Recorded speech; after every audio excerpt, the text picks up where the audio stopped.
নমস্কার, আমি দেবব্রতী। আজ আমি জব কার্ড সংক্রান্ত অত্যন্ত গুরুত্বপূর্ণ আপডেট নিয়ে চলে এসেছি। তাই সবাই অবশ্যই প্রথম থেকে শেষ পর্যন্ত দেখবে, খুবই গুরুত্বপূর্ণ হতে চলেছে। এই জব কার্ড বেকার যুবকদের জন্য অত্যন্ত গুরুত্বপূর্ণ, তাই সবাইকে অবশ্যই জব কার্ড করতে হবে। কিভাবে জব কার্ড করবে? জব কার্ড করতে কি কোনো টাকা পয়সা লাগে? সমস্ত কিছু গুরুত্বপূর্ণ তথ্য দেখে নাও। আবেদনকারীকে অবশ্যই সংশ্লিষ্ট গ্রাম পঞ্চায়েত এলাকার স্থায়ী বাসিন্দা হতে হবে।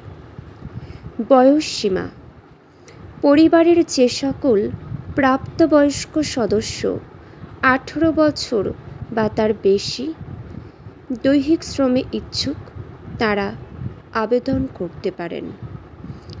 মোট কথা, গ্রামাঞ্চলে বসবাসকারী দরিদ্র মানুষের জন্য এই জব কার্ড কিন্তু খুবই ভালো।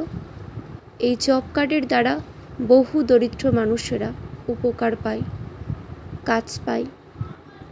দেখো কি কি প্রয়োজনীয় নথিপত্র লাগছে, এগুলো কিন্তু তোমরা কোনো ভুলভ্রান্তি থাকলে অবশ্যই সংশোধন করে নেবে, কারণ ভুল নথি দিলে সেক্ষেত্রে কিন্তু তোমাদের জব কার্ডের সমস্যা হতে পারে।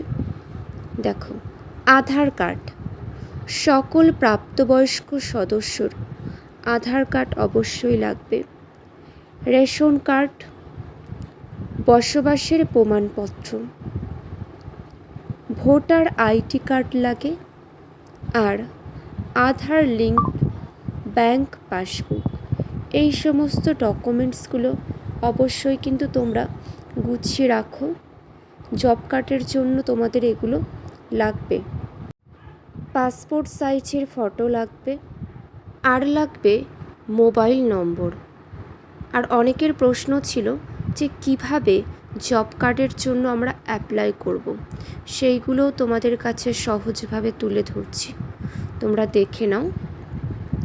আবেদনের পদ্ধতি: আর একটা ভালো খবর, অন্নপূর্ণা যোজনার যারা এখনও টাকা পায়নি তারা কিন্তু আগস্টের প্রথম সপ্তাহের মধ্যে টাকা পেয়ে যাওয়ার সম্ভাবনা খুবই রয়েছে। যাদের ফর্মগুলি রিজেক্ট দেখাচ্ছিল সেগুলোও কিন্তু অ্যাপ্রুভ করে দেওয়া হবে, কয়েকটা ছাড়া, কারণ যেগুলো যোগ্য নয় সেগুলো কিভাবে অ্যাপ্রুভ করবে, তাই না? অনেকেই আছে সরকারি কাজের সাথে যুক্ত, তারা কিনা এই অন্নপূর্ণা যোজনার ফর্ম ফিল আপ করে দিয়েছে, তো তাদেরগুলো তো কখনোই অ্যাপ্রুভ করা সম্ভব নয়। দেখে নাও। আবেদনের পদ্ধতি: অফলাইন পদ্ধতি সবচেয়ে সহজ ও প্রচলিত। অফলাইনের মাধ্যমে আপনার স্থানীয় গ্রাম পঞ্চায়েত অফিস বা ক্যাম্পে যাবেন, সেখান থেকে জব কার্ডের জন্য নির্ধারিত আবেদন ফর্ম বিনামূল্যে সংগ্রহ করতে হবে। সংগ্রহ করুন। পরিবারের যে সমস্ত সদস্য কাজ করতে চান তাদের নাম ও বিবরণ সঠিকভাবে ফর্মে পূরণ করতে হবে। প্রয়োজনীয় নথির জেরক্স কপি এবং ছবি ফর্মে যুক্ত করে গ্রাম রোজগার সহকারী বা পঞ্চায়েত প্রধানের কাছে জমা দিতে হবে। ফর্ম জমা দেওয়ার পর একটা রসিদ, অ্যাকনলেজমেন্ট স্লিপ সংগ্রহ করুন। বুঝতেই তো পারলে তোমরা কত সহজে অফলাইনেও কিন্তু জব কার্ডের জন্য আবেদন করা যায়। তোমরা এইভাবে অবশ্যই ট্রাই করো। আর অনলাইন পদ্ধতি, অনলাইনে কিভাবে অ্যাপ্লাই করবে দেখে নাও। এই অ্যাপটির মাধ্যমে গুগল প্লে স্টোর থেকে অ্যাপটি ডাউনলোড করুন। অ্যাপের নাম দেওয়া আছে, অবশ্যই ডাউনলোড করে নেবে। দেখো, আপনার মোবাইল নম্বরে ওটিপি দিয়ে রেজিস্টার করুন।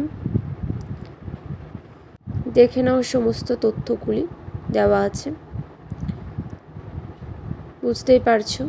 সার্চ করতে হবে, এই সমস্ত লিখে খুঁজবেন, তারপরে অ্যাপ্লাই ফর জব কার্ড অপশানে ক্লিক করে আপনার রাজ্য, জেলা, ব্লক এবং গ্রাম পঞ্চায়েত নির্বাচন করতে হবে। প্রয়োজনীয় তথ্য পূরণ করুন এবং আধার কার্ড ও ছবির ডিজিটাল কপি আপলোড করে জমা দিন। দেখে নাও, অ্যাপ্লিকেশন সাবমিট করার পর প্রাপ্ত রেফারেন্স আইডি থেকে স্ট্যাটাস তোমরা ট্র্যাক করতে পারবেন। আর গুরুত্বপূর্ণ তথ্যগুলি: সম্পূর্ণ বিনামূল্যে জব কার্ড আবেদনের জন্য কোনো ফি দিতে লাগে না।